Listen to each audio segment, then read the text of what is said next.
This insight into Richard's corrupt conscience, intensified by metaphorical criticism criticizing him as a foul lump of deformity, duck and foul defacer of God's handiwork, positions him as an aberrative violator of the great chain of being and twin right of kings, locating this destructive culture of secular self-interest as a conscript of the York monarchy's illegitimate claim to the throne.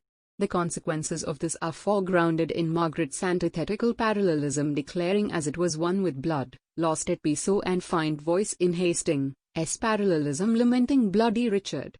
Miserable England, inferring that societal order is dependent upon the integrity of political rule in line with God's ordinance.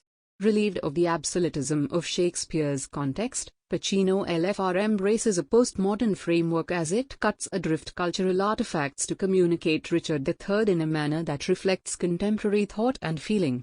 The film's prologue immediately dismantles the theological framework of Shakespeare's context, transitioning from a series of close-up shots of a cathedral to a long shot of Pacino playing basketball on T Street. This heralds a dramatic shift into Pacino's secular postmodern context, a separate tone that's sustained through low to young the film largely in work show, coffee shops and the streets.